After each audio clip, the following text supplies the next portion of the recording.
Buen día, de vuelta disculpas por el cambio abrupto a último momento. Sol me avisó y tuvimos que cambiarlo. Me avisó hoy a la mañana, recién me confirmó que tenía que dar la clase en su totalidad. Y bueno, igual se parece todo bastante, así que creo que no vamos a tener mucho problema. Reitero esto porque nadie me dio bola antes, capaz alguien de los que se suma ahora sí. No es obligatorio, pero si alguien, con que un par, tres personas prendan la cámara, ya es muchísimo más llevadero dar la clase. Si no pueden, no quieren, igual está bien. eh, pero bueno, lo vuelve más llevadero y siempre lo vuelve también más ameno. Así que nada, dale, gracias ahí, Martín, Augusto sumándose. Bueno, arrancamos si quieren. Dale, gracias, Cata, ahí por sumarte. Juan, gracias. Bueno, voy a ir cambiando entre los PPTs porque hay cosas que se van pareciendo, ¿sí? Vamos a ver cómo lo vamos mezclando porque me parece que, de hecho, uno de los ejercicios que va a resolver Sol es el 2, que es el de la política fiscal contractiva. Así que voy a ir compartiendo pantalla y vamos viendo cómo lo resolvemos. Bueno, ¿se ve lo que estoy compartiendo? Sí, se ve perfecto. Perfecto.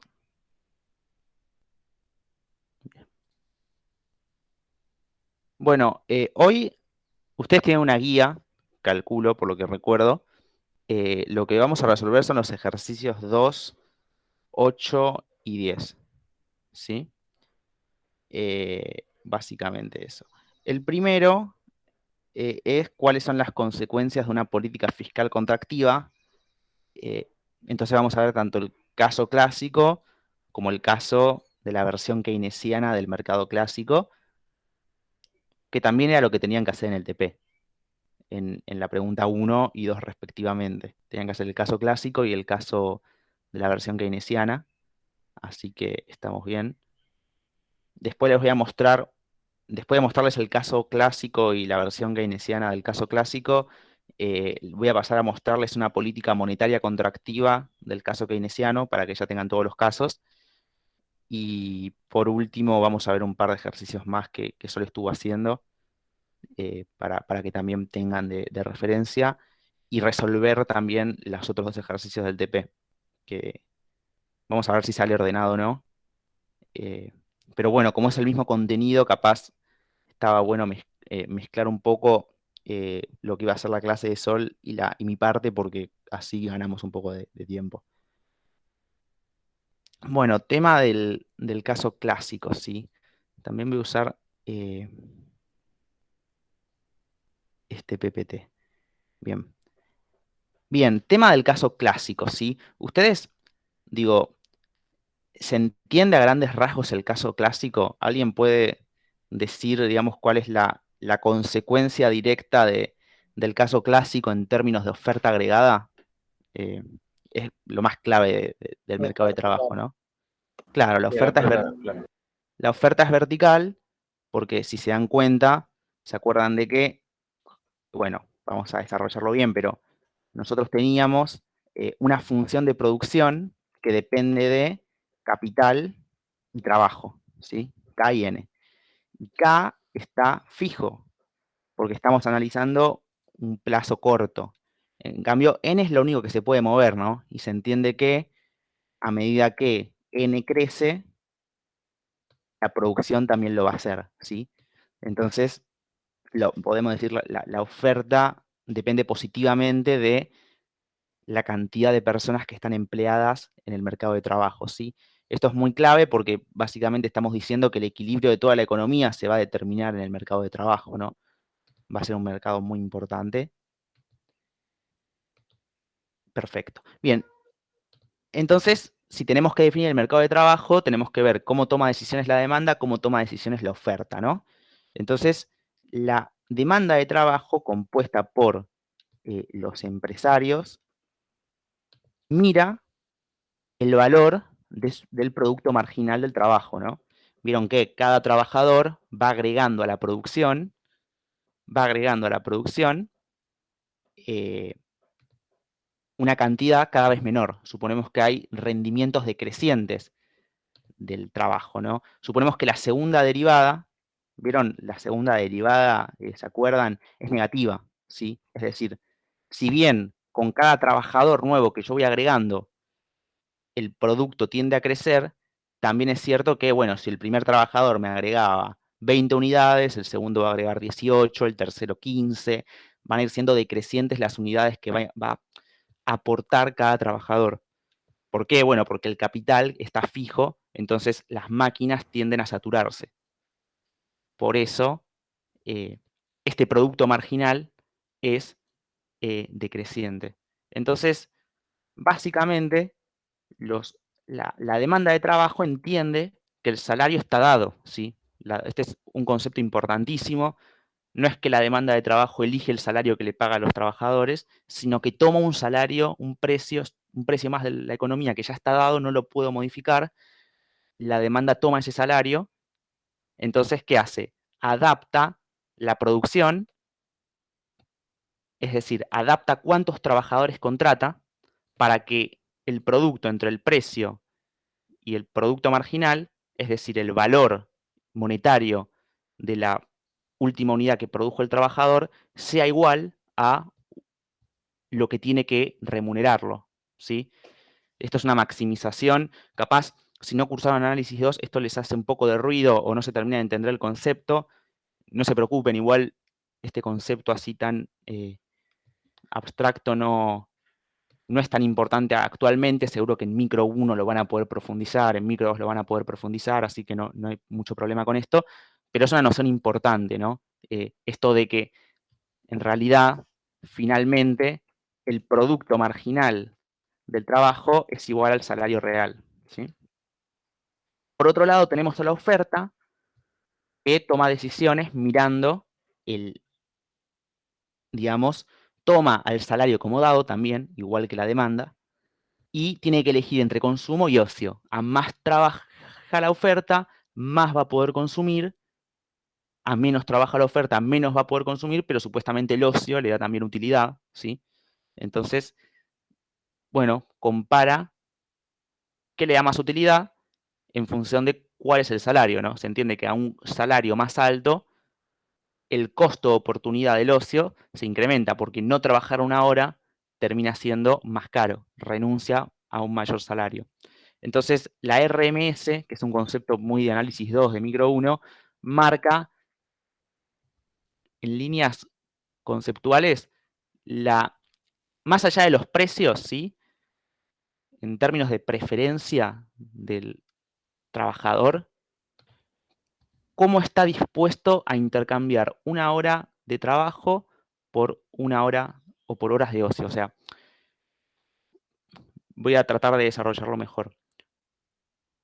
Al trabajador le gusta consumir, pero también le gusta disfrutar el tiempo de ocio. Bueno, ¿cuánto consumo está dispuesto o cuánto consumo necesita ganar para sacrificar una hora de ocio y quedar indiferente, ¿no? Básicamente significa eso. No es lo mismo un trabajador que capaz dice, bueno, yo para consumir, o sea, si yo para trabajar una hora más y perder una hora de ocio, voy a exigir 20 unidades de consumo que un trabajador que dice, voy a exigir 2, ¿no? Hay distintas relaciones marginales de sustitución.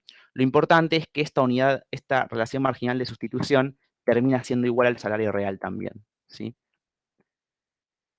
El precio como precio del consumo y el salario como remuneración por ese trabajo.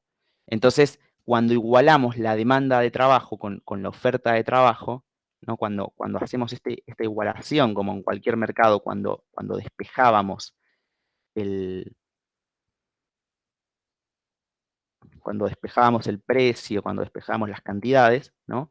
Cuando hacemos esta igualación, lo que vemos es que ambos, porque ambos son iguales al salario real, ¿no? Cuando igualamos la productividad marginal del trabajo a la RMS, lo que lo que vemos es que se puede dividir todo por el precio, ¿no?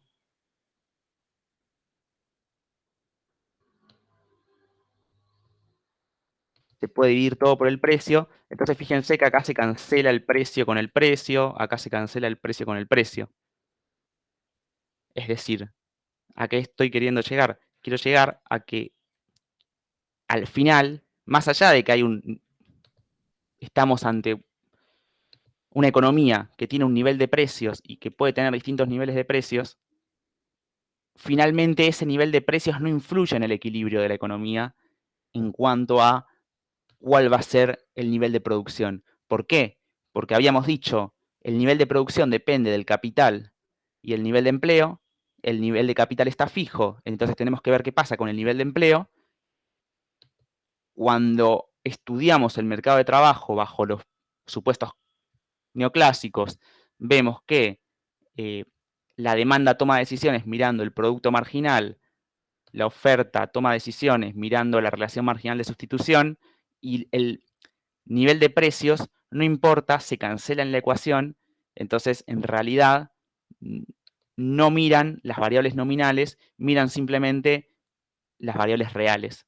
Entonces un cambio en el nivel de precios no va a generar cambios en el nivel de empleo, y como no va a generar cambios en el nivel de empleo, no va a generar cambios en la oferta agregada, ¿sí?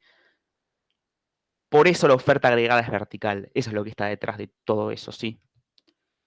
En líneas generales. Detrás de un montón de supuestos, ¿no? Pero bueno, en líneas generales es esto. Entonces, vamos a ver el caso, ahora que creo que capaz, aclarando bien esto, vamos a ver bien cómo ocurre la política, ¿sí? Fíjense, ustedes lo que tenían que hacer en el TP es esto, era graficar los tres mercados, como habíamos aclarado en la videollamada anterior, en la clase anterior del miércoles. Fíjense que graficamos el mercado de dinero, el mercado del ISLM, la oferta agregada, demanda agregada, y en realidad, bueno, nos falta el mercado de trabajo, ¿no? Sí, nos faltaría el mercado de trabajo, así que lo voy a mostrar acá, en el otro PowerPoint, acá. Perdón, que tengo los dos PowerPoints. Acá, entonces, ¿cómo se dan los ajustes? Bueno, los ajustes se dan de la siguiente manera, ¿no? Una política fiscal contractiva empieza por una contracción de la IS, ¿no? Ustedes, capaz en las primeras clases, vieron como que íbamos hasta este punto, ¿no? Y acá lo que teníamos era que la demanda de dinero se contraía y teníamos un exceso de oferta de dinero, exceso de demanda de bonos, ¿no? Este movimiento que vemos hacia uno. Entonces, al final, hay un efecto, sin que los precios se muevan, ya hay un efecto crowding in, que no es pleno, pero ya hay un efecto crowding in entre 0 y 1, ¿no? Que estudiábamos en el primer parcial. Ahora, una vez que los precios se mueven, ¿qué tenemos? Estamos en este punto 1, de vuelta. Bueno, un poco más abajo. Estamos en este punto 1. Y tenemos un exceso de oferta agregada, ¿no? Entonces, el nivel de precios va a caer. Una caída en el nivel de precios básicamente provoca dos cosas, ¿sí? Cuando estudiamos una caída en el nivel de precios, ustedes tienen que aclarar qué sucede por el lado de la demanda agregada y qué sucede por el lado de la oferta agregada, ¿sí? Esto me parece importante de aclarar. Cuando estudiamos la demanda agregada, básicamente estamos estudiando este movimiento de acá, ¿no?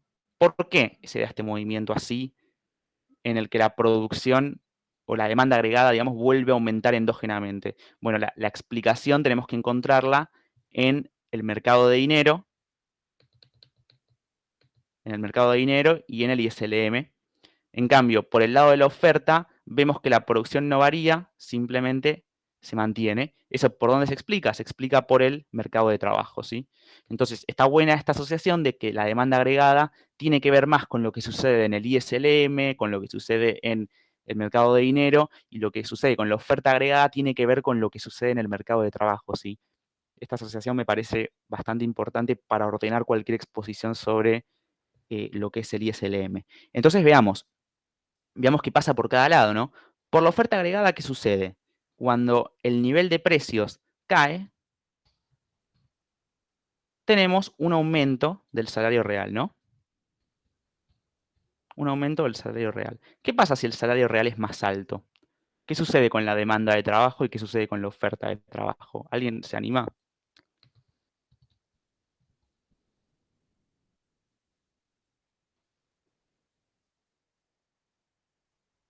¿Nadie? No pasa nada si nos equivocamos. En realidad La está para oferta eso. aumenta, ¿no?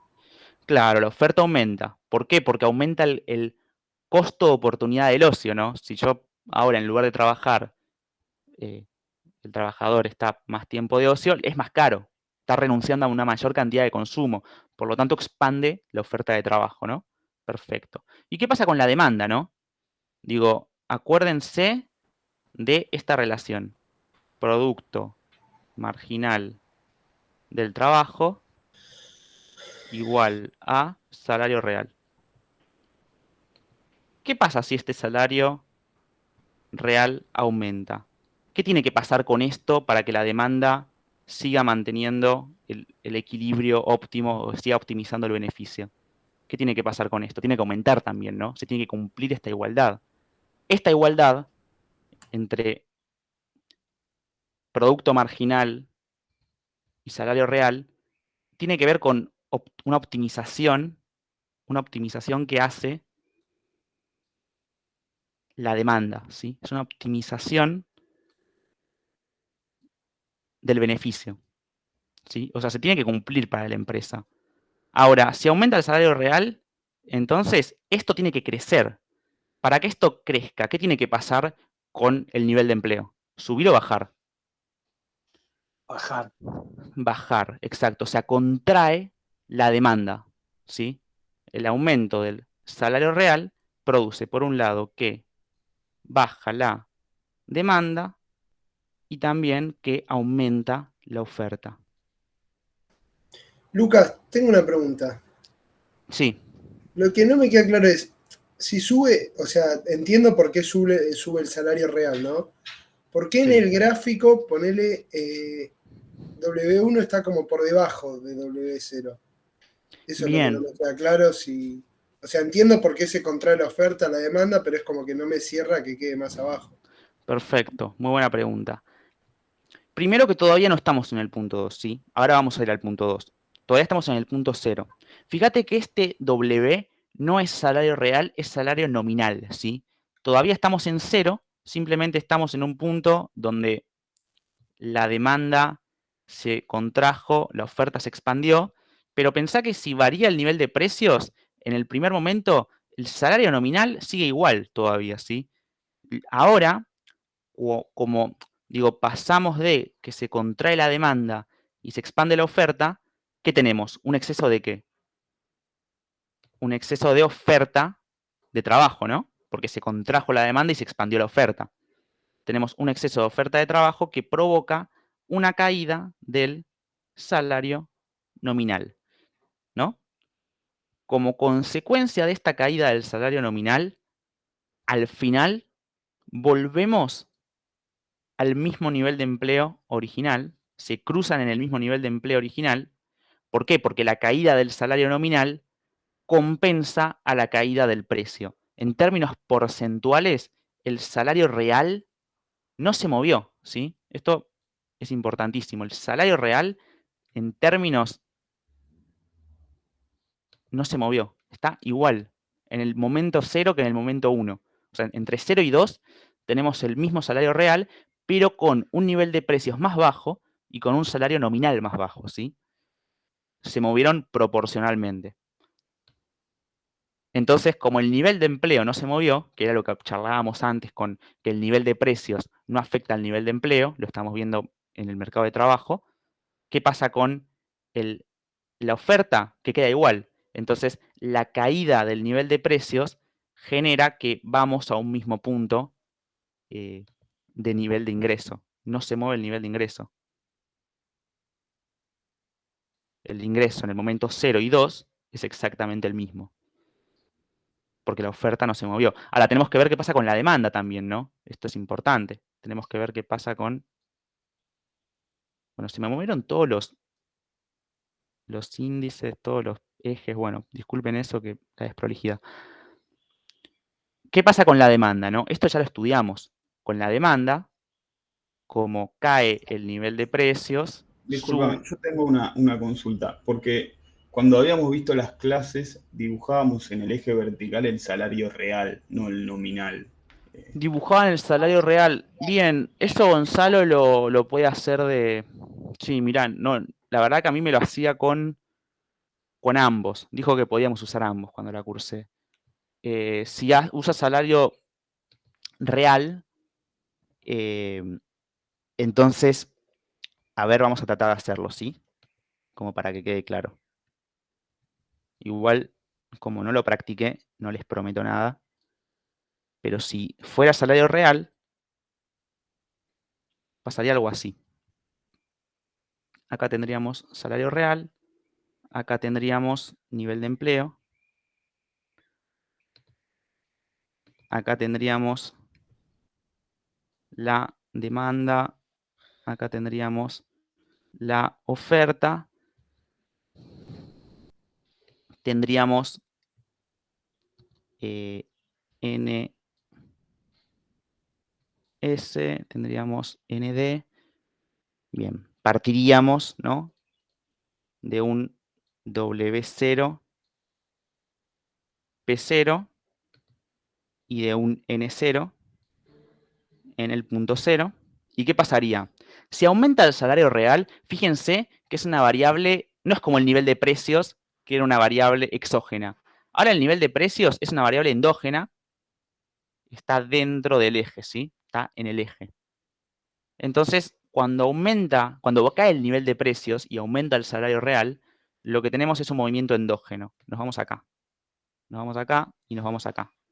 Básicamente, la demanda y la oferta no se contraen, sino que se mueven endógenamente, ¿no? Entonces, si quieren, llamemos a este punto 0' y 0', y el exceso de oferta de trabajo lo tenemos acá marcado. Tenemos exceso de oferta de trabajo. Ahora, lo que va a suceder es que el salario nominal se va a contraer de modo tal de que vamos a volver al punto 0 de esta forma. Entonces, este punto 0' básicamente es W0 con P sub 1, y acá tenemos en el punto 2 W1 P1. Yo prefiero hacerlo igual con el otro gráfico, porque para la versión keynesiana me parece mucho más cómodo, ¿sí? Ah, está bien. Yo me confundí ahí porque puse en el eje vertical el salario real, pero lo hice mover como si fuese el nominal. Claro, no, porque fíjate que es una variable endógena, porque está en el eje, ¿sí? Entonces ahí hay que tener cuidado. Si lo hacen con el salario real, fíjense de hacerlo así, que lo tomamos como endógena y marcamos el exceso de oferta y el salario nominal ajusta el precio y hace que volvamos al equilibrio, ¿sí? Esto sucede en el mercado de trabajo. ¿Se entendió? ¿Los demás entendieron la diferencia entre, capaz, este gráfico que contiene como variable al salario nominal en las endógenas y este que contiene al salario real? ¿Podrías repetir el del salario real que se me causó confusión? Bien, salario real. ¿Cuál es el primer shock? Que, bueno, como estábamos en un exceso de oferta agregada, cae el nivel de precios, ¿no? Entonces, entre 0 y 0' cayó el nivel de precios, por lo que aumentó el salario real, ¿sí? Lo mismo que veníamos charlando en el gráfico anterior. Ahora, el salario real no es una variable, o sea, los precios no son una variable exógena, son una variable endógena en este gráfico. Son una variable que está en los ejes. Entonces, tengo que tomar un movimiento sobre las curvas y no un desplazamiento de las curvas. Entonces, sobre la demanda nos vamos a 0' y sobre la oferta nos vamos a 0' también, ¿no? Entonces 0'. Es lo mismo que charlábamos conceptualmente antes, ¿no? La Claro, demanda y ahí tiene se que contraen las dos. Y Claro. las dos por el exceso. Ok, ya entendí. Y ahí volvemos a 2 por la caída del salario nominal. Claro. ¿Alguien más tiene dudas con esto? ¿Con el caso clásico? No. Perfecto, bueno, entonces sigamos. Después, tenemos que explicar el lado de la demanda, que ustedes ya lo deberían tener muy claro, porque es lo del primer parcial, ¿no? Entonces, en el primer parcial ustedes veían, bueno, que caía el nivel de precios, subía la oferta de dinero, bueno, etcétera. Había exceso de oferta de dinero, exceso de demanda de bonos, sube el precio del bono, cae la tasa de interés, ¿no? Y esta caída de la tasa de interés provocaba un aumento de la inversión, y este aumento de la inversión provocaba un aumento del ingreso, ¿no? Por el lado de la demanda agregada. Entonces, bueno, fíjense que en el gráfico nos vamos a 1', porque primero cae la tasa de interés. Entonces, bueno, fíjense de que hay dos efectos. Por un lado, se empieza a recuperar la inversión, ¿no? Por un lado, la inversión se empieza a recuperar, por lo que nos movemos sobre la IS, pero por otro lado, a medida que se va recuperando el ingreso, ¿no? También hay un movimiento aparte, que es que se va recuperando la demanda de dinero, y al recuperarse la demanda de dinero, la tasa de interés va subiendo. No hasta donde estaba, pero se recupera un poco, no es lo mismo 1' que 2. Esto con Gonzalo me parece que hacían un salto acá y después volvían, pero bueno, me parece que para no hacer tan larga esta parte que ya la tenemos trabajada, podemos interpretarlo así también. Esto igual lo venían trabajando, ¿no? O sea, en estos dos movimientos, en el mercado de dinero lo mismo, ¿no? Vieron que nos volvemos al punto 2, y fíjense que la demanda de dinero es la misma curva porque estamos al mismo nivel de ingreso, ¿no? Entonces fíjense que es la misma demanda transaccional, ¿no? Acuérdense de que era K por I más LI igual a M sobre P. Fíjense que como estamos en el mismo nivel de ingreso, en I sub 0 que en I sub 2, volvemos al mismo nivel de demanda transaccional, por lo que es la misma curva, ¿sí? Por más de que al final la demanda aumentó por el lado especulativo, ¿no? Porque fíjense de que estamos a la derecha, porque aumentó la oferta de dinero y bajó la tasa de interés. Igual ahora vamos a pasar a la estática comparada para entender bien cuáles son los efectos finales, ¿no? Que era lo que también tenían que explicar en el TP y que era muy importante, ¿no? Más allá de esta exposición que también era importante. ¿Hay alguna duda hasta acá? Sí, yo tengo ahí la oferta de dinero aumenta, pero no hubo política monetaria. ¿Y eso por qué era? ¿Por la bajada de los Aumenta precios? porque cayó el nivel de precios, exacto. Aumenta la oferta real de dinero. Ok. Perfecto. Bien. ¿Alguna otra pregunta?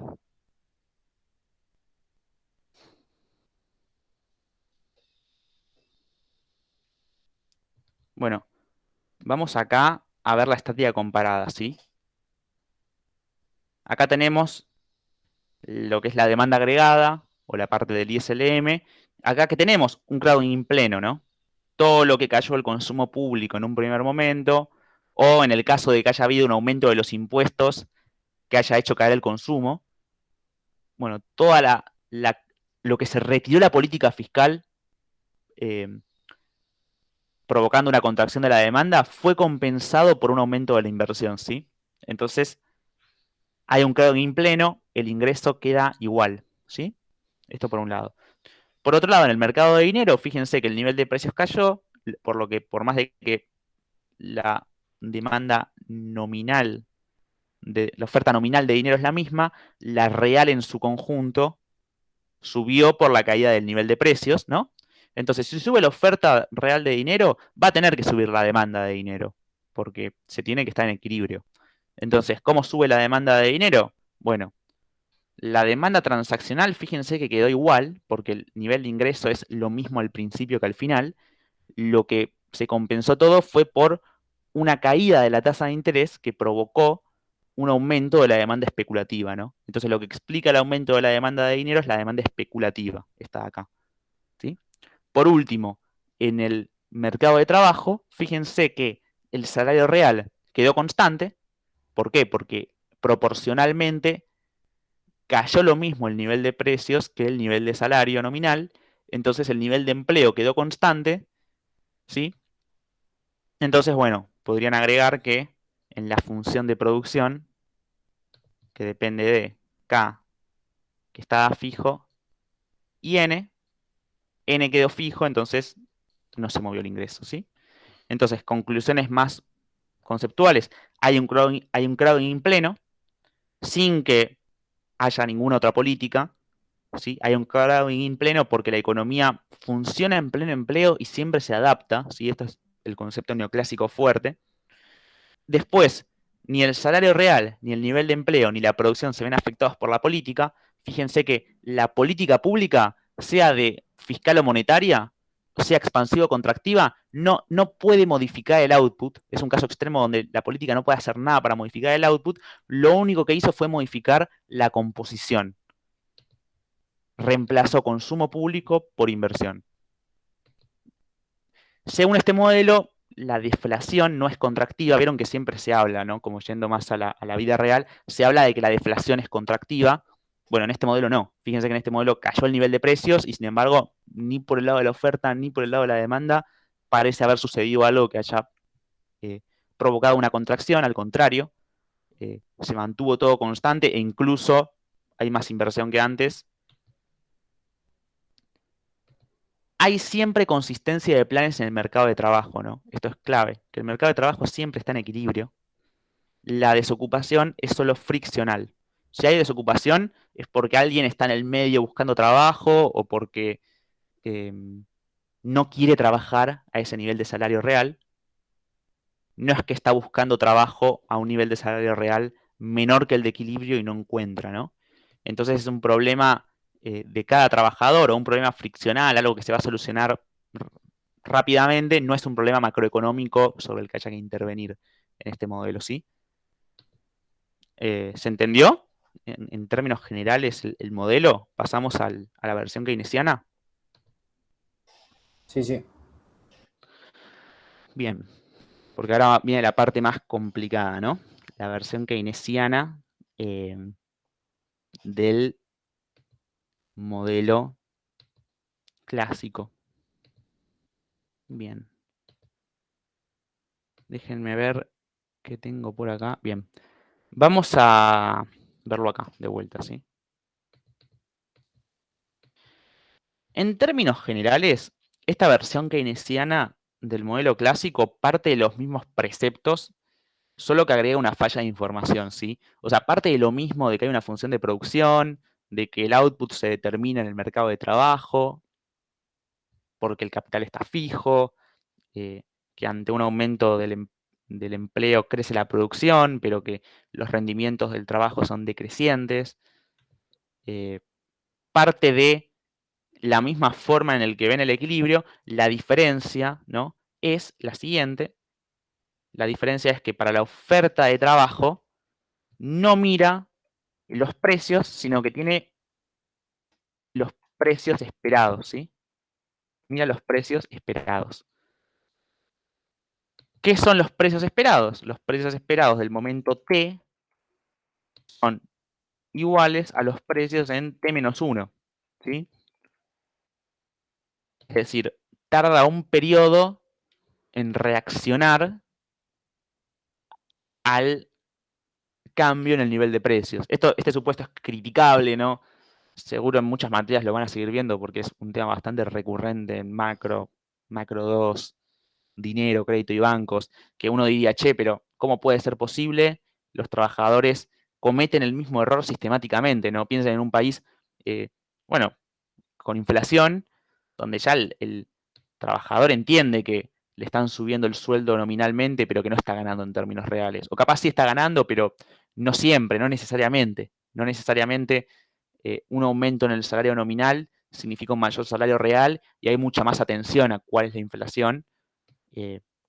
Entonces capaz este supuesto se vuelve menos creíble, ¿no? Pensar que los agentes pueden fallar sistemáticamente. Este concepto igual lo van a ir viendo por muchas materias, así que no se preocupen. Es también la primera vez que lo deben estar viendo. Entonces, en términos prácticos, ¿no? Fíjense, de que antes podíamos cancelar o podíamos, sí, en la demanda de trabajo cancelar los precios con los precios. Ahora, fíjense que en la oferta no tenemos los precios esperados, ¿sí? Entonces, si tenemos los precios esperados, no podemos cancelarlos, a menos que sean los mismos precios del periodo anterior, ¿no? Pero la idea es que una política va a modificar el nivel de precios, porque siempre la oferta no va a tener pendiente horizontal, entonces se va a modificar el nivel de precios.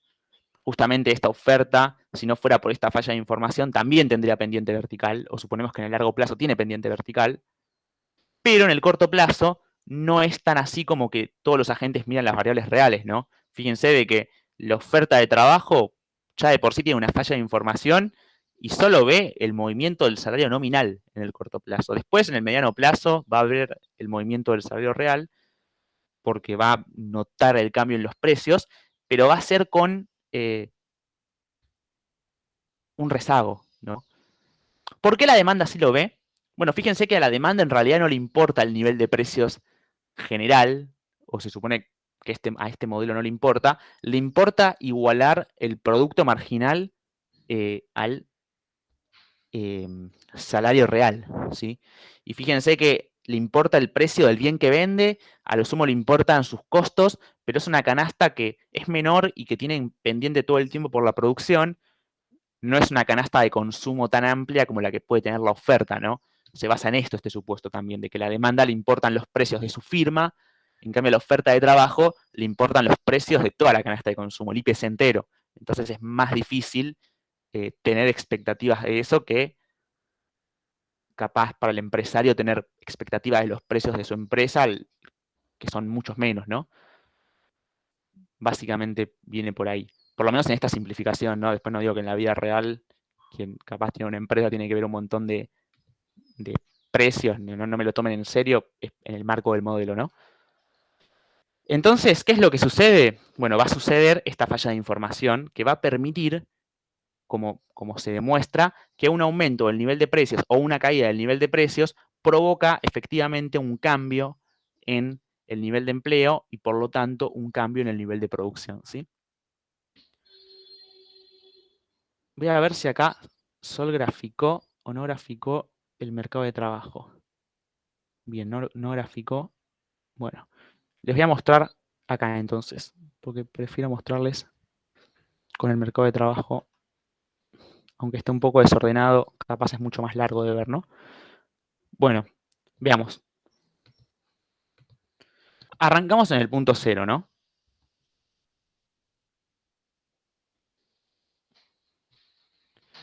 ¿Qué es lo primero que sucede? Una contracción de la IS. Cuando se contrae la IS, ¿no? Ya sabemos perfectamente de que se contrae también la demanda de dinero, porque a medida que se contrae el ingreso, se contrae la demanda transaccional. Entonces nos vamos a M1. Entonces nos vamos del punto 0 al punto 1, ¿no? En el mercado de dinero. Todo esto es con precios fijos todavía. ¿Qué sucede cuando vamos al punto 2, ¿no? Hay un exceso de oferta agregada que provoca una caída en los precios, ¿no? Igual que antes. Acuérdense, cuando estudiamos la caída en los precios tenemos que ver qué pasa. Por el lado de la oferta, como por el lado de la demanda. ¿Sí? ¿Qué pasa por el lado de la oferta? ¿Sí? ¿Qué pasa por el lado de la oferta? Por el lado de la oferta, caen los precios y sube el salario real. Pregunta: ¿quién detecta esta suba del salario real? ¿Lo detecta la demanda o lo detecta la oferta? La demanda. La La demanda de los demanda. empleadores. La demanda. Exacto. Entonces, cae la demanda, ¿no? ¿Se acuerdan que la condición de optimización, como los rendimientos son decrecientes, nos exige que tiene que caer el nivel de empleo, por lo tanto la demanda contrae la contratación. Entonces, ¿qué pasa cuando contrae la contratación? hay un exceso de oferta de trabajo, ¿no? Este exceso de oferta de trabajo, ¿qué provoca? ¿Una caída de qué?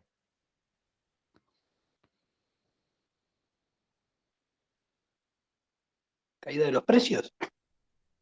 Del salario. Acuérdense que el precio de este mercado es el salario. El salario nominal en este caso cae, ¿no? Como para aclararlo bien.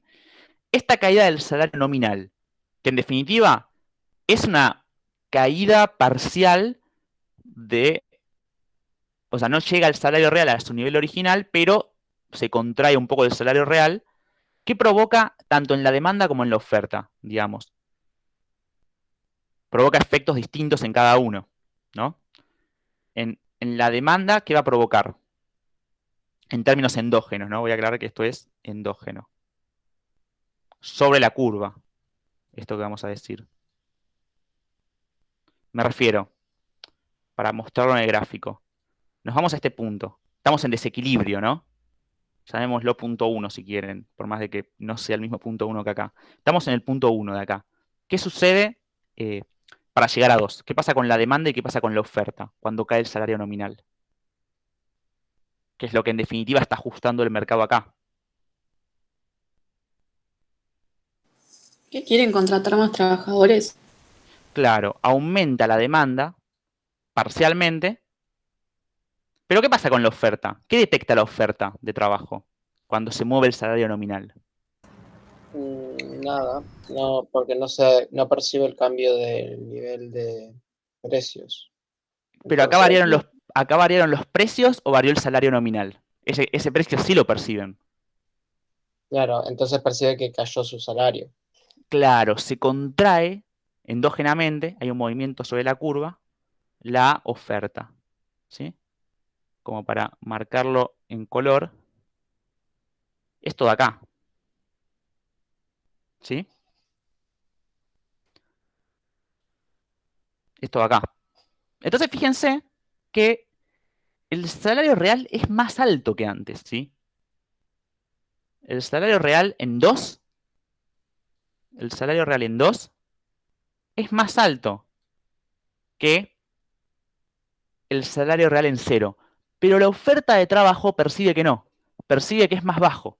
¿Por qué? Porque no vio la variación negativa en el nivel de precios que hizo aumentar el salario real inicialmente. Solo percibió la caída del salario nominal. ¿Se entiende por dónde viene la falla de información?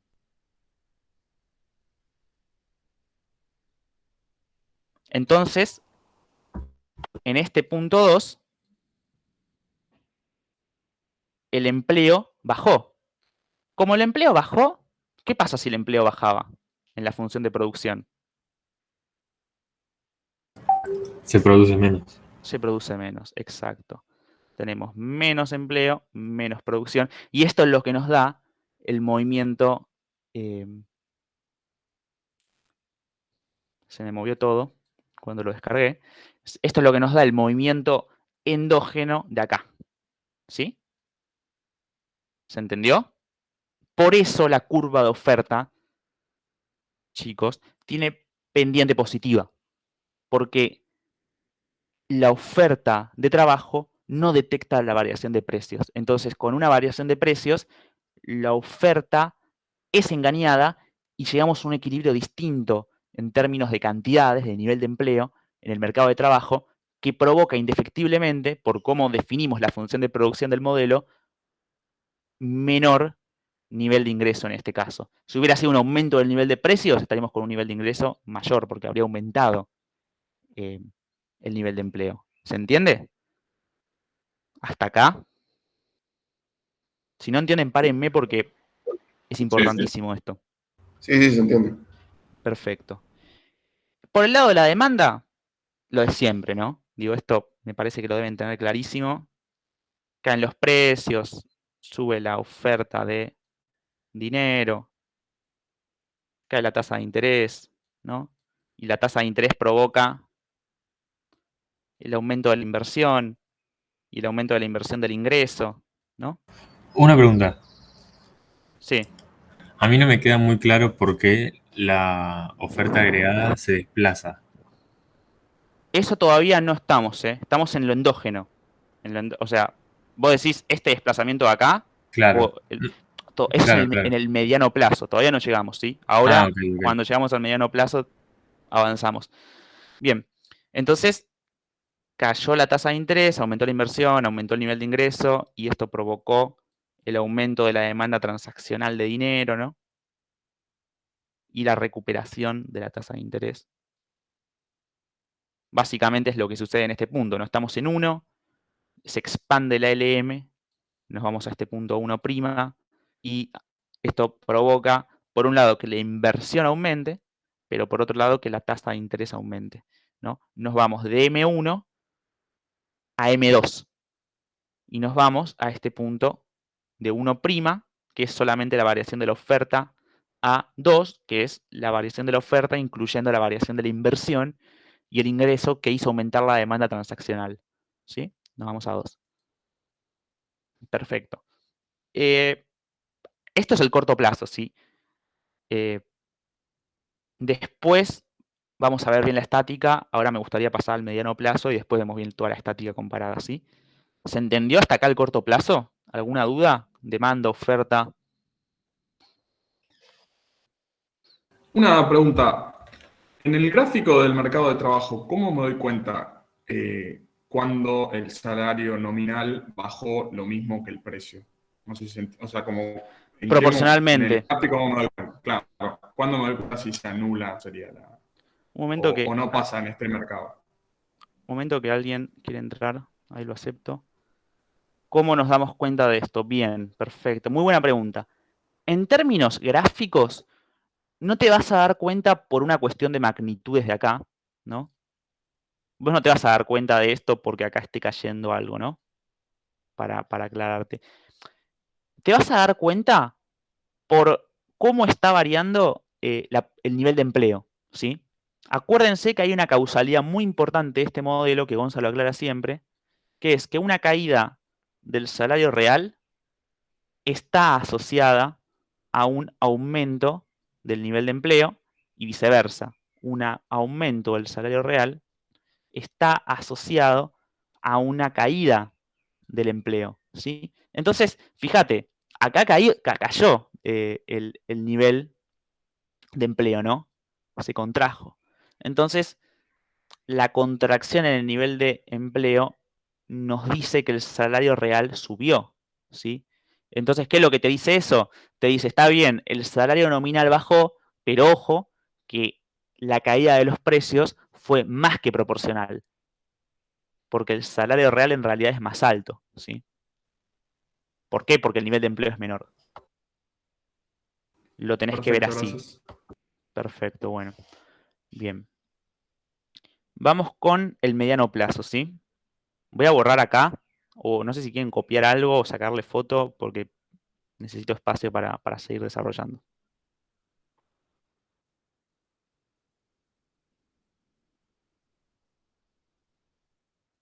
Bueno, voy a borrar, ¿sí?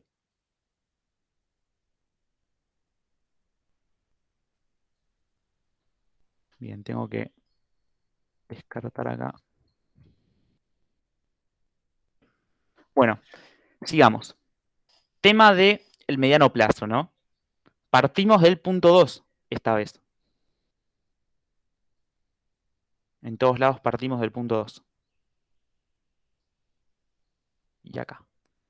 ¿Qué pasa en el mediano plazo, ¿no? ¿Qué es lo que sucede con, acuérdense de que básicamente estábamos diciendo los precios esperados de un trabajador son iguales a los precios del periodo anterior, ¿no?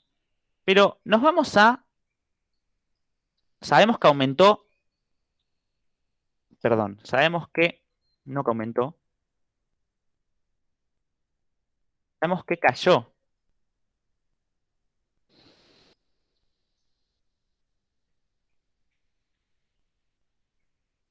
Sabemos que cayó el nivel de precios, ¿sí? Y estábamos en T0, pero ojo que nos vamos a T1. Es decir, lo que sucede es que caen los precios esperados. Porque pasamos de periodo, ¿no? Entonces, la oferta de trabajo se da cuenta, efectivamente, de que cayeron los precios y que, por lo tanto, ojo que el salario real, en realidad, es más alto. Siempre fue más alto, ¿no? Pero recién se dan cuenta ahora. Esto va a tener una consecuencia directa en la oferta, ¿no? ¿Por qué? Porque el aumento del salario real provoca un aumento, una expansión de la oferta de trabajo, ¿no? Nos vamos a acá, ¿no? Nos expandimos a n sub 1 supra s. Entonces, cuando se expande la oferta de trabajo, la demanda, fíjense, todavía no se expande ni se contrae porque la demanda se contrajo en el periodo anterior. Ya en el periodo anterior la demanda internalizó el aumento del salario real. La demanda está en su equilibrio todavía. Ahora, la oferta era la que estaba en desequilibrio. ¿Qué va a suceder ahora con el nivel? ¿Qué va a pasar cuando hay un aumento de la oferta? Tenemos un exceso de oferta de trabajo. ¿Qué pasa cuando hay un exceso de oferta de trabajo? ¿Qué variable responde? Baja el salario. El salario. Claro, baja el salario nominal. ¿Qué provoca esto endógenamente, no? Porque piensen que no, es como que nos hubiéramos ido acá, ¿no? Para la oferta, la demanda sigue acá. Ya tenemos 2', 2'. No estamos en equilibrio hasta que baja el salario nominal. Entonces va a haber cambios endógenos. ¿Qué sucede endógenamente con la demanda y con la oferta?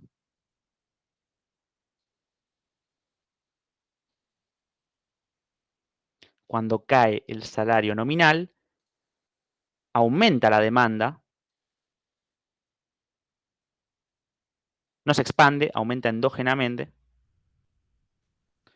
porque se incentiva la contratación, porque no se acuerdan de que decíamos que el producto marginal tiene que ser igual al salario real.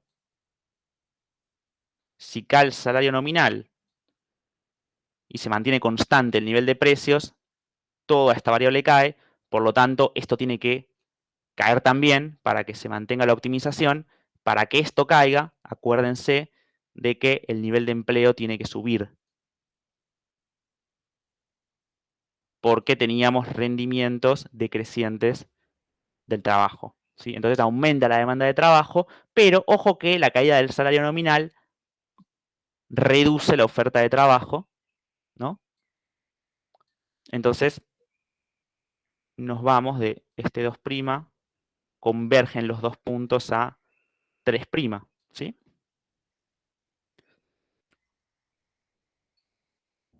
Perfecto. Nada más que eso, ¿sí? Entonces, acá estábamos en W1 y pasamos a W2. Fíjense que este nivel de salario real que queda es igual a el salario real original, ¿sí? El salario real vuelve momentáneamente a su nivel original. Ahora, ¿cómo se ve reflejado esto en la oferta, no? Porque en términos generales, o sea, como neto, fíjense que el nivel de empleo aumentó, ¿no? Nos fuimos de N1, volvimos a N0, aumentó. ¿Cómo pega esto en el output?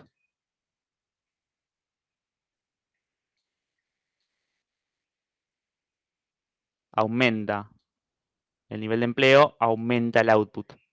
Es decir, pero fíjense de que esto se provocó no por una variación de los precios, porque los precios ya habían variado en el periodo anterior. Esto fue provocado por una variación de los precios, la expectativa de los precios que formó la oferta. Entonces, esto es un movimiento exógeno de la oferta, que es lo que nos preguntaba antes el compañero de ustedes. Entonces, que no es el nombre, por eso no lo nombro, expandimos la oferta agregada, pero fíjense que todavía no hubo un cambio en el nivel de precios del periodo actual, entonces en realidad nos fuimos acá. Volvimos al mismo nivel de ingreso que en 0, por más de que acá hice el punto medio mal, pero esto es el mismo nivel de ingreso que en 0. volvimos a I0, pero ojo que los precios no se movieron y ojo que la demanda no se movió, porque los precios no bajaron. Bajaron los precios esperados de la oferta, pero porque actualizó sus expectativas del periodo pasado. Pero ojo que la demanda no es que aumentó, porque los precios en realidad no se movieron. Entonces, ¿qué tenemos en 3'? Tenemos un exceso de oferta agregada que hace caer el nivel de precios. Y todo este ciclo que vimos en el corto plazo se repite en una menor magnitud, pero se repite. ¿Se entendió? Sí, sí. Entonces, esto va a tener consecuencias por el lado de la oferta y por el lado de la demanda, ¿no? Por el lado de la oferta, lo mismo que antes, ¿sí? O sea, lo mismo que vimos antes, en el corto plazo, caen los precios, sube el salario real. Cuando sube el salario real, ¿quién lo percibe? ¿La demanda o la oferta? La demanda. Entonces cae la demanda. La oferta queda exógenamente, no se mueve, ¿sí? Entonces nos vamos un poco, se controla la demanda. Entonces, ¿qué tenemos? ¿Un exceso de qué? Oferta. Un exceso de oferta de trabajo que provoca, ¿qué cosa? Caída de los salarios reales. Caída de salarios nominales. Caída de los salarios nominales, ¿sí? Entonces, esto provoca endógenamente dos cosas, ¿no? Endógenamente, sobre la curva,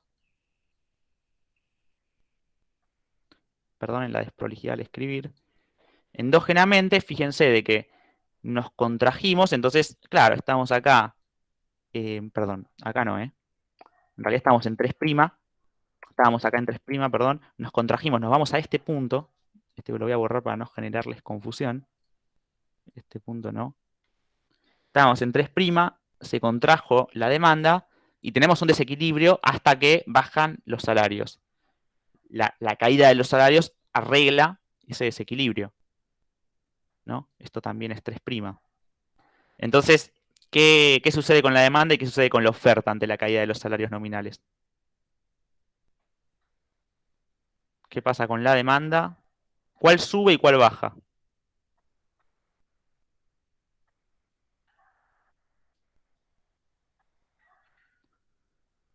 Fíjense en el gráfico, ¿no? En el gráfico se ve muy, muy claro.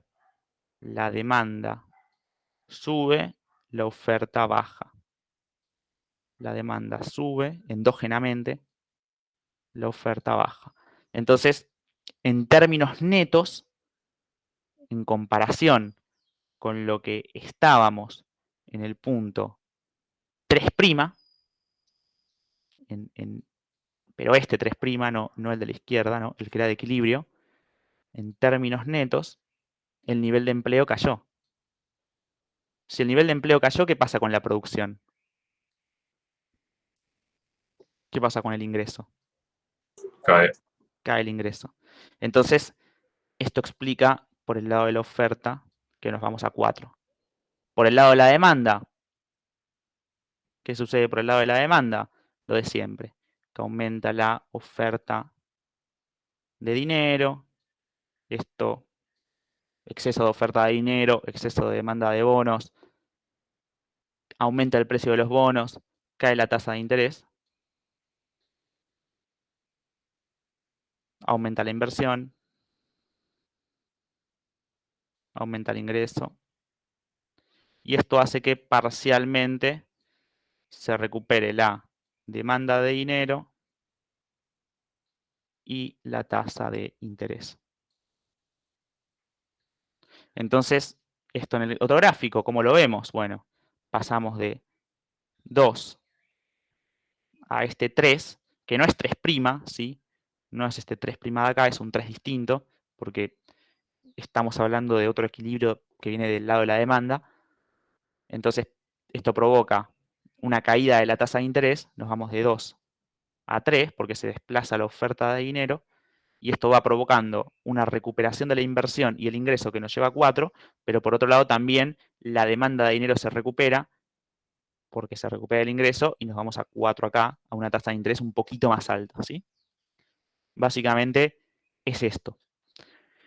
Y acá termina el mediano plazo, pero ojo que, ¿cuál es la conclusión de esto? Che, en realidad esto seguiría muchos periodos más, expandiéndose la oferta, ¿no? Expandiéndose la oferta, hasta que volvemos al equilibrio inicial, ¿no? De los varios periodos, el efecto de la política se va a anular y vamos a volver a el equilibrio original. Pero tardamos más, es un proceso que lleva varios periodos, no es como en el caso clásico que automáticamente volvíamos, ¿sí?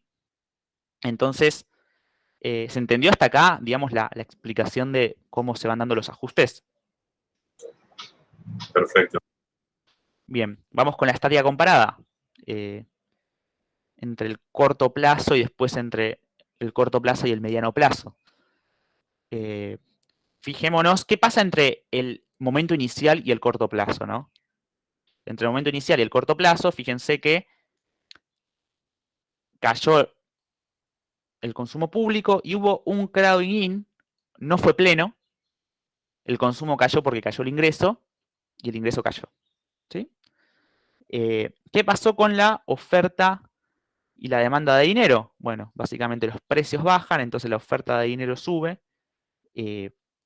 la demanda transaccional de dinero cae porque el ingreso es menor, la demanda especulativa sube porque la tasa de interés es menor y en su conjunto predomina este efecto de aumento de la demanda especulativa por sobre el de la demanda transaccional porque aumentó la oferta de dinero. Básicamente por eso lo sabemos, no por otra cosa. Bien, ¿qué pasó en el mercado de trabajo? En el mercado de trabajo cayó el nivel de precios, cayó el nivel de salario nominal, pero en realidad el salario real es más alto, el empleo es más bajo y la producción es más baja, ¿sí? Por la función de producción que definimos al principio. ¿Se entiende hasta acá el momento inicial y el corto plazo? Sí. Esto igual en los gráficos se ve bien, digo, se puede ir trabajando, es sentarse uno también a analizarlo un poco cuando los puedan ir estudiando. Bien, después entre el corto plazo y el mediano plazo, ¿qué sucede? El ingreso se recupera, aumenta el consumo porque se recuperó el ingreso, la inversión se siguió recuperando, ¿no? ¿Se acuerdan de que sigue cayendo la tasa de interés, ¿no? Esto está asociado a que la tasa de interés es menor todavía. El consumo público queda igual porque ya el efecto de la política fiscal, el inicial, se terminó. Ahora bien, ojo que este nivel de ingreso no es tan alto como el del momento inicial, ¿no? Es, digamos, una cosa así. Se recupera hasta acá, no se termina de recuperar, ¿no? La oferta de dinero real sigue subiendo, fíjense que esto en el gráfico es clarísimo, fíjense cómo periodo a periodo la oferta real es cada vez más alta. Y la demanda transaccional se empieza a recuperar. La demanda especulativa sigue subiendo porque sigue cayendo la tasa de interés, ¿sí? Por eso la inversión es más alta. Entonces fíjense cómo vamos de 0 a 2 y de 2 a 4, que es todavía menor el interés, y cómo de a poquito la demanda transaccional se va recuperando. Obviamente que en el momento final vamos a volver a la última demanda transaccional, a la primera demanda transaccional, pero esto va a ser en el largo plazo, ¿no? No lo llegamos a ver en el mediano plazo, pero en el largo plazo se supone que la demanda transaccional va a converger con la inicial porque el nivel de ingreso se va a recuperar plenamente, como en el caso clásico. Y por último, ¿qué pasa en el mercado de trabajo? Vuelve a caer el salario, vuelve a caer el salario nominal, vuelve a caer el nivel de precios, pero ojo, porque si comparamos con el corto plazo, en realidad el salario real bajó.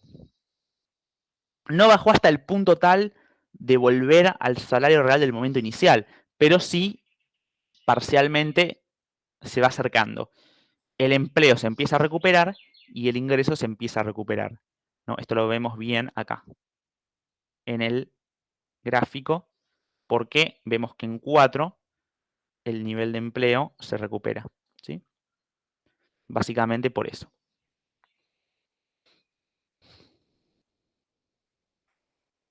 Se recupera respecto a 2, ¿no? Obviamente que respecto a 3 no, respecto a 2. ¿Se entiende? En términos conceptuales, que es lo importante que hay que saber, que hay un crowding in que no es pleno, pero que se profundiza en el mediano plazo y que va a ser pleno en el largo plazo. El salario real aumenta y después cae parcialmente, el nominal cae en los dos periodos, y el empleo cae y después se recupera parcialmente, y la oferta real de dinero aumenta en todos los periodos, al igual que la demanda especulativa, la demanda transaccional cae y se recupera parcialmente, en el largo plazo va a volver a su nivel original. Acá está todo más resumido en una tabla para que después lo puedan ver. Esto lo voy a subir para que tengan.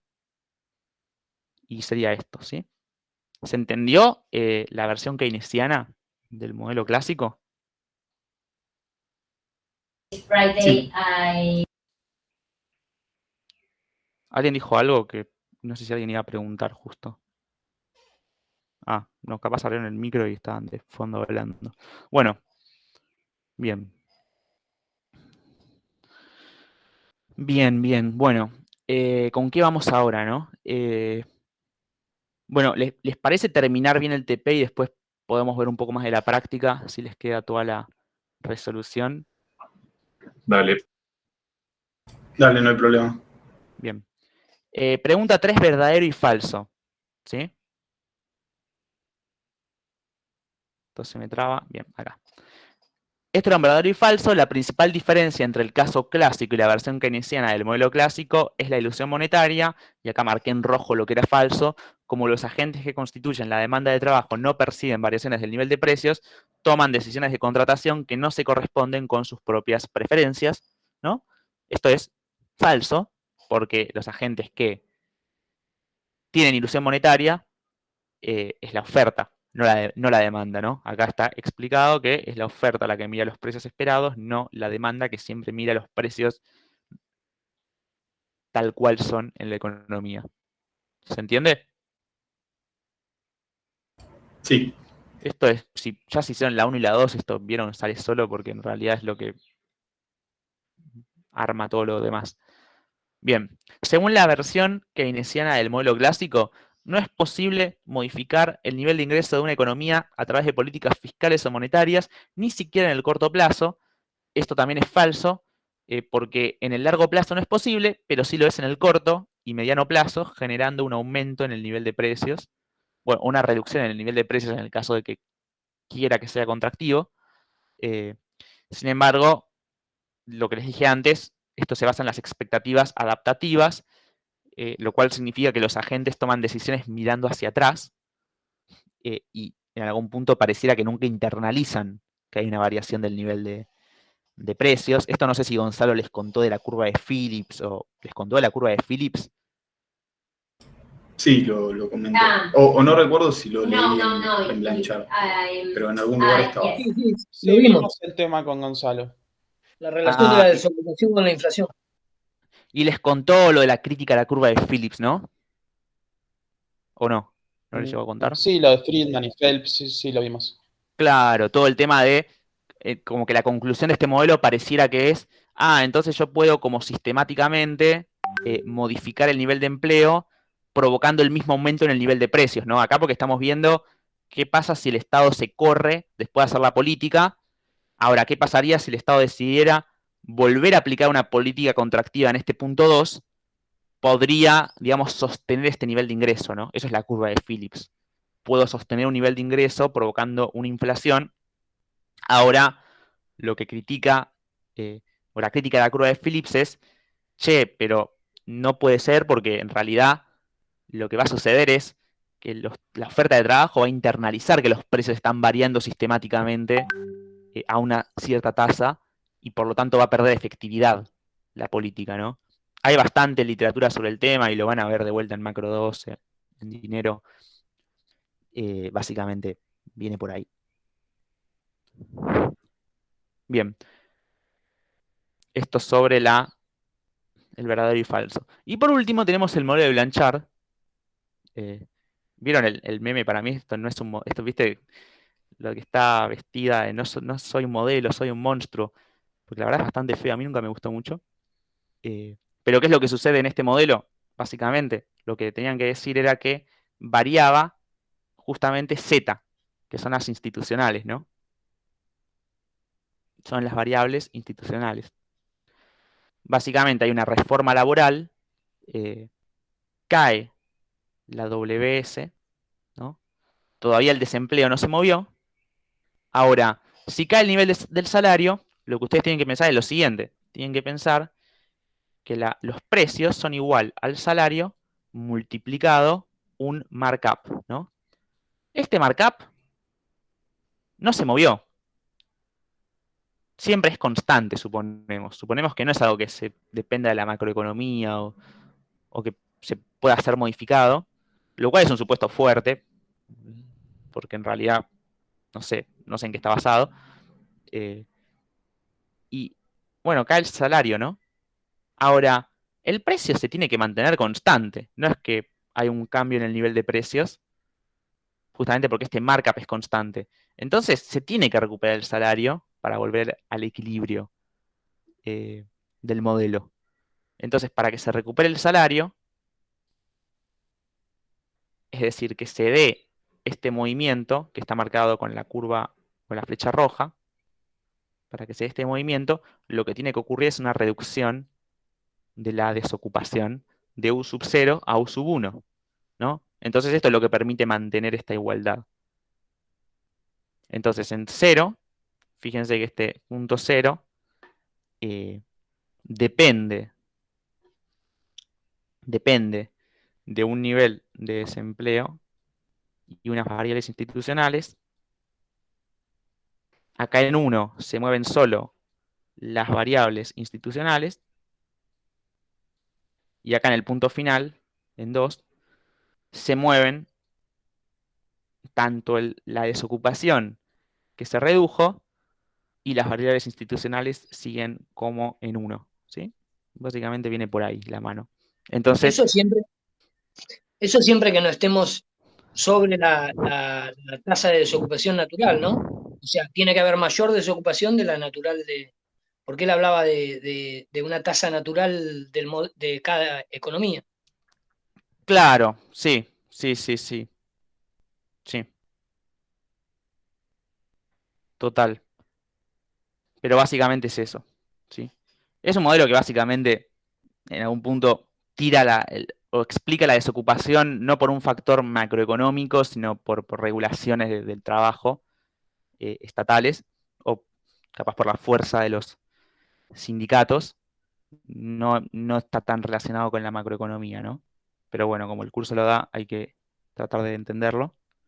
Pero bueno, fíjense que Gonzalo lo critica porque los precios se determinan por demanda y oferta o se determinan porque hay un markup sobre los salarios. ¿Se entiende la diferencia?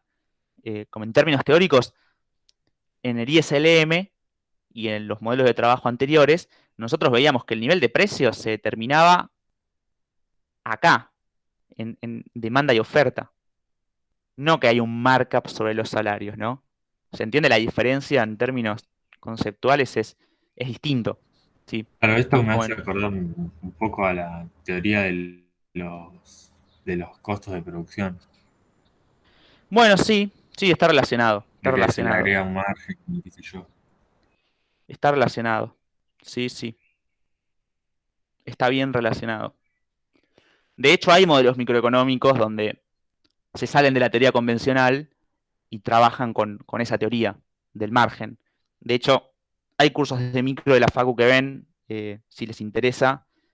Hay un curso que es el de Montes Rojas que se desarrolla, escucharon hablar de RAF alguna vez, plantea un modelo microeconómico donde los precios se determinan por los costos, y uno de los costos es el salario y el margen de ganancia del empresario. Entonces, lo que muestra el modelo es que el salario no está determinado por las condiciones de mercado, que es lo que venimos viendo en el modelo clásico, ¿no? Que está el producto marginal, está la oferta de trabajo y ahí surge un único salario de equilibrio, sino lo que plantea es que hay muchos salarios de equilibrio correspondientes con distintos márgenes de ganancia, ¿no? A mayor salario, menos margen de ganancia, y todo eso impacta sobre los precios relativos. Es interesante. De hecho, es una idea que viene más de Ricardo, de la economía clásica, ¿no? De la economía clásica, no modelo clásico, esto es más neoclásico, viene de lo que es la economía clásica, y también es interesante de ver. Así que bueno, y de hecho en Macro 2 también se ven algunos modelos donde se habla de markups. Es una herramienta que se utiliza.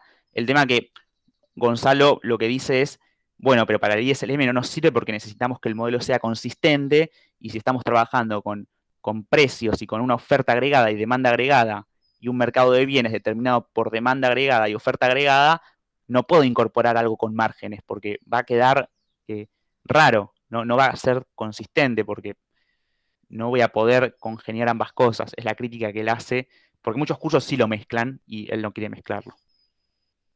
Bueno, medio ensalada esta última parte, pero está interesante también hablar de otras cosas, más allá de la materia. Lo que dice Blanchard es que su modelo se aplica más al mediano largo plazo y no tanto al corto. Entonces, deja todo lo que es el modelo barrasiano para el corto y esto para el mediano largo. Sí, puede ser. Sí, muy interesante. Bueno, y bien, ¿se entendió hasta acá todo el trabajo? ¿Quedó alguna duda? Si no, podemos ver un par de ejercicios de la práctica, como para cerrar. Espero que les esté sirviendo.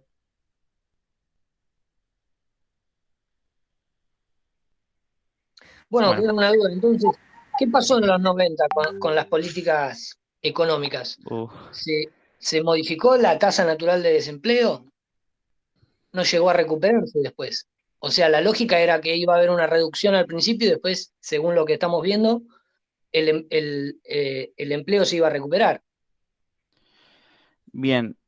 Bueno, voy a responder rápido y voy a pasar a la práctica, y si quieren después, quienes quieran, podemos quedarnos charlando un poco más después de la hora, así no hay gente que se quede sin ver la macro. Pero en términos generales, va a haber una clase de los 90, les anticipo. Va a haber una clase vamos a meterla en la segunda parte de la materia, que es economías abiertas.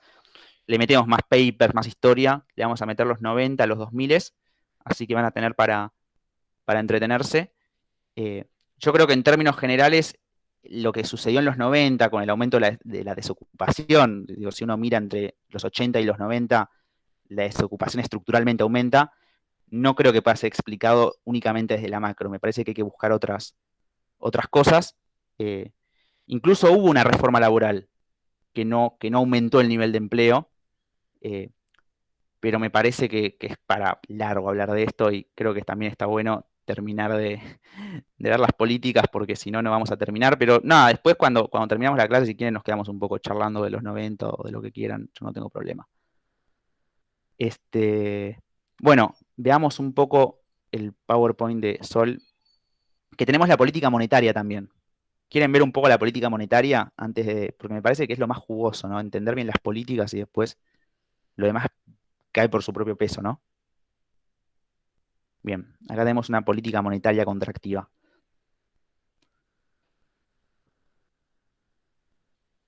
En el corto plazo y en el mediano plazo, supongo, ¿no? Sí, bueno. Lo voy a tratar de dar acá. No es mi PPT, así que perdón si voy medio a los saltos. Bien. Bueno, ¿qué es lo que sucede en la política monetaria contractiva, ¿no? Se contrae la LM porque cae la oferta real de dinero, genera un exceso de demanda de dinero, que es un exceso de oferta de bonos, cae el precio de los bonos, aumenta la tasa de interés, ¿no? Básicamente nos vamos a lo que sería, nos podríamos ir a este punto 0', ¿no? Que sería irnos acá. Pero después ya anticipamos que el aumento de la tasa de interés provoca una caída de la inversión, una caída del ingreso, y esto provoca básicamente por la IS que nos vamos a 1, pero a la vez la contracción del ingreso provoca la contracción de la demanda de dinero, la caída de la tasa de interés, y por la LM también nos vamos al punto 1, que es este de acá. ¿Sí? En los precios no se movieron, nos vamos de 0 a 1, el nivel de precios queda igual por ahora. ¿Qué sucede después? Bueno, tenemos un exceso de oferta agregada que hace que el nivel de precios caiga, ¿no? Esto va a generar movimientos en la oferta agregada y en la demanda agregada endógenos, ¿no? Por el lado de la demanda, que está desarrollado acá rápidamente, lo de siempre. Caen los precios, aumenta la oferta de dinero, hay un exceso de oferta de dinero, de demanda de bonos, cae la tasa de interés, ¿no? Básicamente nos iríamos a este punto de acá, que es 1', si quieren, lo podemos llamar así, pero en realidad rápidamente, también lo podemos marcar acá, sería este 1', en realidad nos vamos a ir rápidamente para otro punto. ¿Por qué? Porque la caída de la tasa de interés provoca un aumento de la inversión y un aumento del ingreso. Nos vamos al punto 2 por la IS y nos vamos por el aumento del ingreso, nos aumenta la demanda de dinero y aumenta la tasa de interés y nos vamos al punto 2 por la LM y terminamos en este punto 2, ¿sí? En el corto plazo. ¿Qué sucede con la oferta? ¿Qué sucede con el mercado de trabajo? Bueno, hay un aumento del salario real por la caída de los precios. Este aumento del salario real provoca una contracción de la demanda de trabajo. La oferta de trabajo no se mueve porque no detecta ningún cambio, no detectó el aumento del salario real, que es lo más importante que tenían que marcar. Entonces hay un exceso de oferta de trabajo, hay una caída del salario nominal y esto provoca endógenamente que cae la oferta y, y aumenta la demanda. Ambos agentes ven la caída del salario nominal y real porque es justamente por el lado del salario, no por el lado de los precios. Entonces, esto provoca que nos vamos de este punto que podemos llamar 0', nos vamos por el lado de la oferta a este punto 2, se reduce, y por el lado de la demanda al punto 2 aumenta. ¿Sí? Entonces, como cayó el nivel de empleo, cae el nivel de ingreso. ¿Sí? Fíjense que es lo mismo que, o sea, funciona igual que con la fiscal, ¿no? La única diferencia es que acá pasan otras cosas en el mercado de dinero, como que se contrajo la oferta en lugar de la IS, entonces partimos hacia una tasa de interés más alta. Lo que va a suceder hacia el mediano plazo es que la LM va a converger a su nivel original porque la oferta real de dinero se va a ir expandiendo por caídas sucesivas en el nivel de precios y la oferta de dinero va a ir convergiendo a su nivel original en este mercado, ¿no? En la política fiscal, en cambio, ¿se acuerdan de que partíamos de una oferta de dinero y íbamos aumentándola en los sucesivos periodos? Acá es al revés, acá empieza cayendo y se va recuperando en los sucesivos periodos, ¿sí? Eso cuando puedan sentarse, digo, no sé si lo hicieron, yo les recomiendo que más allá del TP lo hagan para estudiar, cuando se sienten a hacer las políticas y empiecen a, bueno, voy viendo cuál es la diferencia de cada una, tratando de entender cómo se mueve cada variable, que eso, sentarse un rato y sacarlo, van a ir notando esas cosas, ¿no? Que está bueno tenerlas de referencia a la hora de estudiar, sobre todo creo que Gonzalo les toma multiple choice y estar ágil en esas cosas siempre suma muchísimo para resolver bien el choice. Sobre todo les recomiendo que le den bola a este tema porque es una parte importante del choice a pesar de las pocas clases que abarca, porque ahora vamos a ver que nos vamos a ir a temas completamente distintos, vamos a ponernos a hablar del tipo de cambio, vamos a ponernos a hablar de las divisas, vamos a ponernos a hablar de otro modelo que es el ISLM BP, y esto va a quedar medio en el olvido y es tan importante como el otro tema, por más de que abarque menos clases, ¿sí? En términos de nota. Bien, ¿qué pasa en el mediano plazo, no? Seguimos. En el mediano plazo, ¿se acuerdan que los precios habían caído? Esto había caído, entonces los precios esperados recién en el siguiente periodo caen también, entonces la oferta detecta este aumento del salario real inicial. Como detectan este aumento del salario real, aumentan la oferta de trabajo, provocan un exceso de oferta de trabajo y una caída del salario nominal. Ambos, oferta y demanda, detectan la caída del salario nominal, entonces acá está el punto 2'. Por el lado de la oferta va a caer, por el lado de la demanda va a subir porque cae el salario nominal, incentiva a la contratación, y a la vez la caída del salario nominal incentiva el ocio. Entonces, el aumento del nivel de empleo provoca un aumento de la oferta agregada. Hay un exceso de oferta agregada que hace caer el nivel de precios. Fíjense que lo importante de este punto 3 es que está al mismo nivel de ingreso que el punto 0, porque volvimos al mismo nivel de empleo, ¿sí? Esto me parece importante, que para que el modelo sea consistente, esto les tiene que cerrar, ¿no? Tienen que marcar que el punto 3 está en el mismo nivel de ingreso que el punto 0, porque el punto 3 está al mismo nivel de producción, de empleo que el punto 0, ¿sí? Acuérdense de que esto era que dependía de K y N. Entonces, si K está fijo y N está fijo, esto queda fijo, ¿no? Y eso tiene que verse en el gráfico para que esté correcto. Ahora, este punto 3 no es de equilibrio, hay un exceso de oferta agregada que hace caer el precio, nuevamente, que hace que aumente el salario real y que solo lo detecta la demanda. La oferta queda exógenamente constante. Hay un exceso de oferta de trabajo, cae el salario nominal y esto lo va a detectar tanto la oferta como la demanda, ¿no? Nos vamos a este punto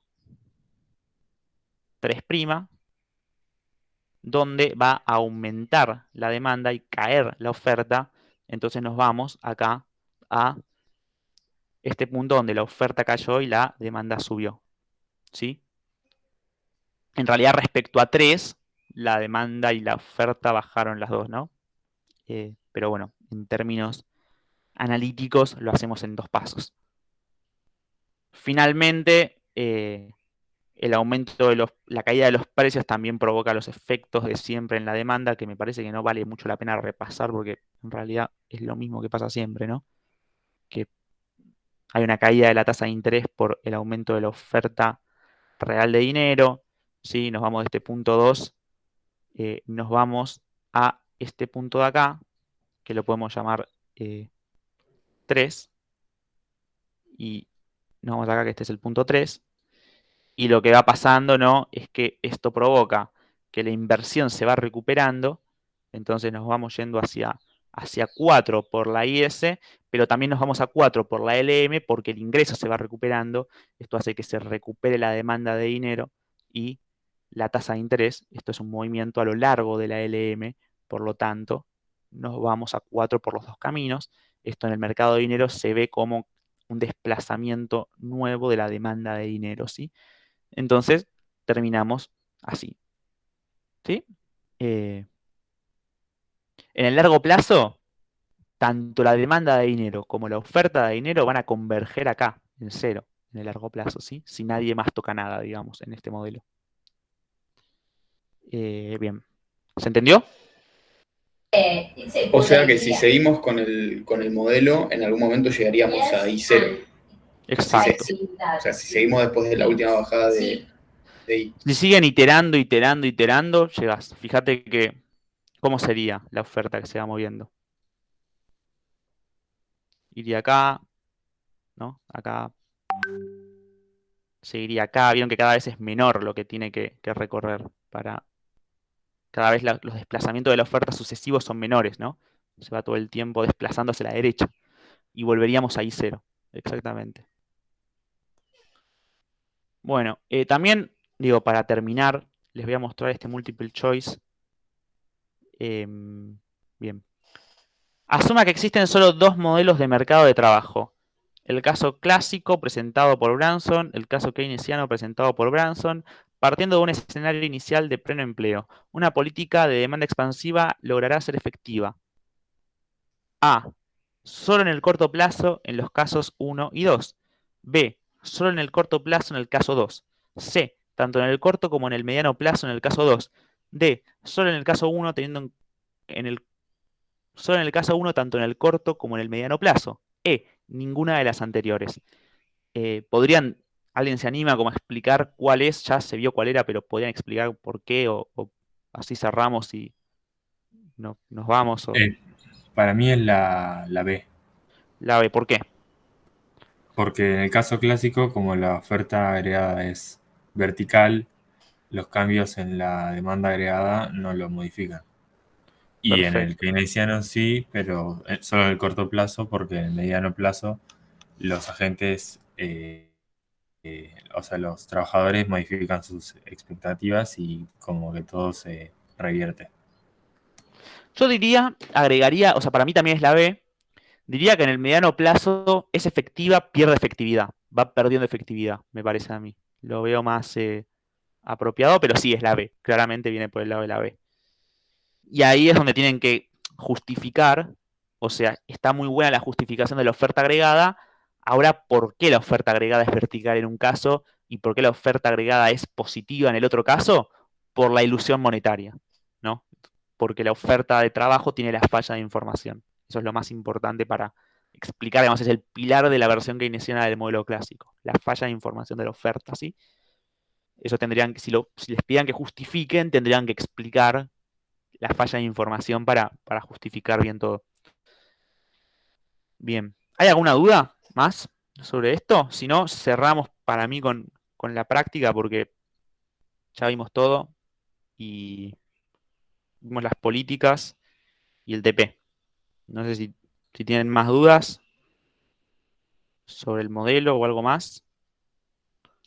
No, yo quizás con respecto a la 8 estaría bien también plantear que el modelo clásico era más reactivo a las políticas económicas por parte del gobierno.